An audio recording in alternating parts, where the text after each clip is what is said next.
الصلاة خير من النوم۔ رمضان کی عظمت اور فضیلت یہ ہے کہ فرض 70 فرض کے برابر ہو جاتا ہے اور نفل فرض کے برابر ہو جاتا ہے۔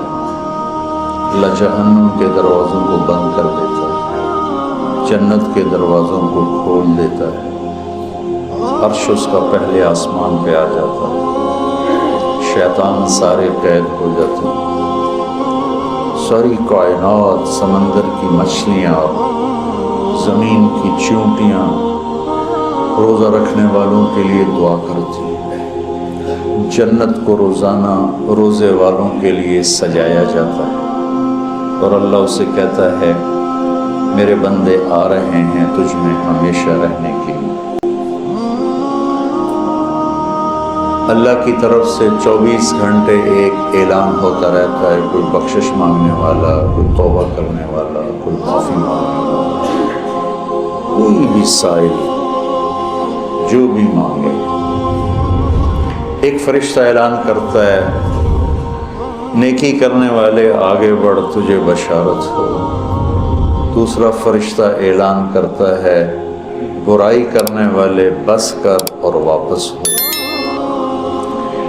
تو میرے نبی کا فرمان ہے کہ اگر لوگوں کو رمضان کی قیمت کا اندازہ ہو جائے تو یہ تمنا کرتے کہ سارا سال ہی رمضان ہو، رمضان میں جو مر جائے اس کی بخشش ہو جاتی، اس کا حساب نہیں ہوتا، حساب نہیں ہوتا۔ تو کسی نے مجھ سے پوچھا بعد میں ہوتا ہے؟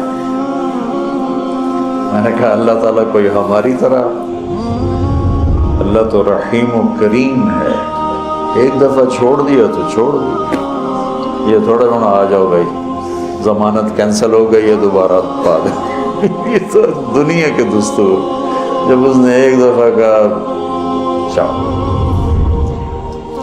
تو یہ بہت مبارک مہینہ ہے۔ پہلی تیاری کیا ہے کہ آج تک ہم سے جتنی خطائیں ہوئیں، کوئی زبان کی، کوئی آنکھوں کی، کوئی کانوں کی، کوئی معاملات کی، کوئی معاشرت کی، اس سب سے ہم آج پہلی رات ہے توبہ کر۔ آپ تو تھوڑے سے بیٹھے ہو، یہاں لاکھوں لوگ جڑے ہوئے ہیں، دو بڑی مصیبتیں، ایک غیبت ایک حسد۔ تو ہم جتنے لوگ میری بات سن رہے ہیں، ہم اپنے رمضان کی ابتدا کریں توبہ کریں، ٹھیک ہے نا؟ اللہ تعالیٰ کے نبی کہتے ہیں میں دن میں 70 دفعہ توبہ کرتا ہوں، استغفار۔ اب تو معصوم پاک پاکیزہ امت کو سکھانے کے لیے۔ دوسری بات، دنیا کا ہر انسان کسی وقت بھی توبہ کر سکتا ہے کہ نہیں؟ کر سکتا ہے نا؟ کوئی پابندی تو نہیں۔ تو جب ہر انسان کے بارے میں ہر وقت یہ توقع ہے کہ یہ توبہ کر سکتا ہے، تو پھر کسی بھی انسان کو مسلم کافر حقیر سمجھنے کی کا کوئی جواز ہے؟ آج وہ یہ کر رہا ہے، وہ رات کو توبہ کر لے، وہ کل توبہ کر لے، وہ موت کے آخری لمحے میں توبہ کر لے، تو میری حقارت تو مجھے گرا دے گی اور وہ جنت کے مزے کر رہا ہے۔ تو رمضان میں داخل ہونے کے لیے دوسری تیاری یہ ہے کہ اپنے دل کو سب کی نفرت سے صاف کر دو۔ اللہ نے میرے نبی سے کہا لست علیہم بمسیطر، میرے نبی آپ ان کے اوپر کوئی ٹھیکیدار نہیں ہیں، یہ میرا کام ہے، بس آپ اپنا پیغام پہنچائیں۔ تو آپ اس پیغام پہنچانے میں سامنے کون تھے؟ کافر، اور آپ دیکھ رہے تھے اس کو ایمان نصیب نہیں ہوگا، یہ تو آپ کو اللہ نے نظر دی تھی، پھر بھی آپ نے اس کی اتنی منتیں کی ہیں۔ ابو جہل، آپ نے کہا میری امت کا فرعون ابو جہل ہے، اور موسیٰ کے فرعون سے بڑا فرعون ہے کہ موسیٰ کے فرعون نے مرتے ہوئے کہا توبہ کرتا ہوں، اور اس امت کے فرعون نے کہا گردن ذرا نیچے سے کاٹنا تاکہ لوگوں کو پتہ چلے کسی سردار کی گردن. آپ نے اس کے گھر کے اتنے چکر لگائے جس کے بارے میں جانتے تھے نصیب میں ہدایت نہیں ہے کہ وہ کہنے لگا اے محمد بس کر دو، ہم قیامت کے دن گواہی دے دیں گے کہ تو نے ہمیں اپنے رب کا پیغام پہنچا دیا تھا، اب بس کر دو.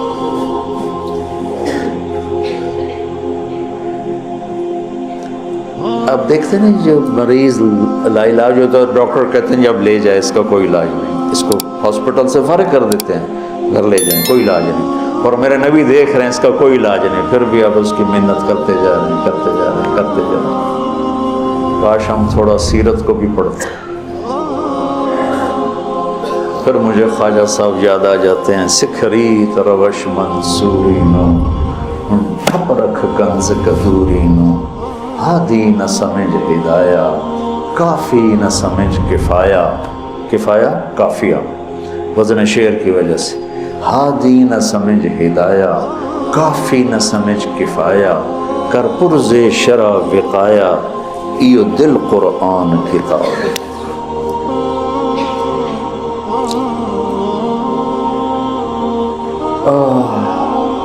تو دوسرا کام سامعین اور آپ حاضرین کہ ہم اوروں کی نفرت سے بھی دل کو صاف کرتے ہیں. ہم چاہتے ہیں نا اللہ ہمیں معاف کر دے، تو ہم ہر ایک کے لیے یہی چاہیں کہ اللہ اس کو معاف کر دے. جس کو میرے نبی دیکھنا نہیں چاہتے تھے، حضرت حمزہ قاتل وحش، اللہ نے ایمان دے دی. اور بات لمبی ہو رہی ہے لیکن یہ چونکہ ہمارے دل نفرتوں سے بھر چکے ہیں اور بہت مبارک مہینہ ہے، اور المشاہین کی بخشش نہیں ہوتی پورے رمضان میں. جس کے دل میں نفرت ہو کسی کی، اس کی بخشش نہیں ہوتی، اور اس کو ہم گناہ ہی نہیں سمجھتے. چند آدمیوں کے بارے میں آپ نے فرمایا تھا جہاں ملیں قتل کر دو، چاہے وہ بیت اللہ کے پردے کے اندر بھی. ان میں ایک عبداللہ بن ابی سرحہ بھی ہیں، اکرمہ بن ابی جہل بھی ہیں، واشی بھی ہے.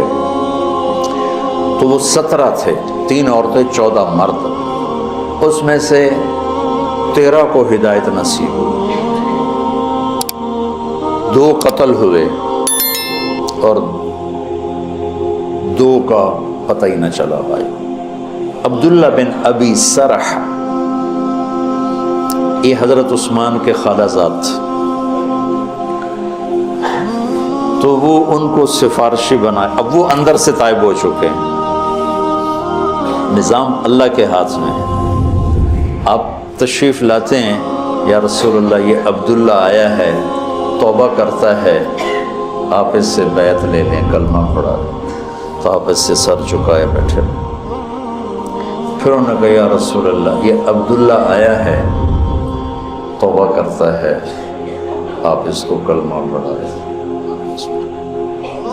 پھر کہا یا رسول اللہ یہ عبداللہ آیا ہے توبہ کرتا ہے، آپ اسے کلمہ پڑھا لیں. تو آپ نے اس کو کلمہ پڑھایا اور بیعت لے کر فرمایا الیس منکم رجل رشید یضرب عنقہ، تم میں کوئی سمجھدار نہیں بیٹھا تھا جو اس کی گردن اڑا دیتا؟ تم دیکھ نہیں رہے تھے کہ میں اس کا ہاتھ اپنے ہاتھ میں نہیں لے رہا تھا، تو تم سمجھے کیوں نہ، اس کی گردن کیوں نہ اڑائے؟ کہ یا رسول اللہ ہمیں پتہ نہیں چلا، آپ ہمیں اشارہ کر دیتے. تو آپ نے فرمایا نبی خیانت نہیں کرتا، نبی میں خیانت نہیں ہوتی کہ میں ادھر ہاتھ بڑھاؤں ادھر تمہیں اشارہ، یہ نبی کی شان سے پاک ہے.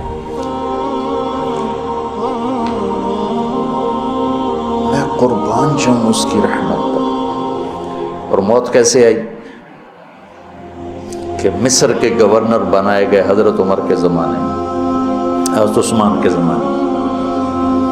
فجر کی نماز پڑھا رہے تھے، نماز کے بعد ایک طرف سلام پھیرا السلام علیکم ورحمۃ اللہ، اور دوسری طرف پھیرنے سے پہلے گر کے انتقال ہو گیا. انہوں نے کہا تو صحابی ہونا ہی کافی تھا، لیکن اگر موت کیسے؟ تو جب اللہ فیصلہ فرماتا ہے تو اللہ کے نبی 3 دفعہ رکے رہے، پھر آپ نے بیعت لی۔ تو لہٰذا میرے عزیزو، سامعین، حاضرین، سب سے دل صاف کر دو، سب سے نیت کرتے ہو۔ میری جو تم میرے بچے بیٹھے ہو، میں اب اس عمر میں تم سے کیا فخر کروں گا۔ میرے سر کے درد کا ایک سبب یہ بھی ہے کہ میں سارا دن اس بدبخت سے لڑتا ہوں۔ کبھی ادھر سے کمی آتی ہے، یہ نہیں کہ کمی آئے گی نہیں، کبھی ادھر سے نفرت آتی، ادھر سے کمی آتی، اور میں جھاڑو لے کے اسے صاف کرتا رہتا ہوں، یا اللہ میرے دل میں کسی کی نفرت نہیں۔ سوتے ہوئے میں کہتا ہوں، یا اللہ میرے دل میں کسی کا بغض نہیں، میں نے اپنے دل کو سب سے صاف کیا، صاف کیا، صاف کیا۔ آپ کو پتہ جب آدمی مشہور ہوتا ہے تو محبت کرنے والوں کے ساتھ تیر انداز بھی آ جاتے ہیں۔ وَنَصَبْنَنِي غَرَضَ الرُّمَاةِ تُصِيبُنِي مَحْنٌ أَشَدُّ عَلَى السُّيُوفِ مَغَارِبًا، کہ مجھے ایسے تیر مارے زمانے نے کہ میرے جگر کے پار ہو کے ٹکڑے ٹکڑے کر دی۔ متنبی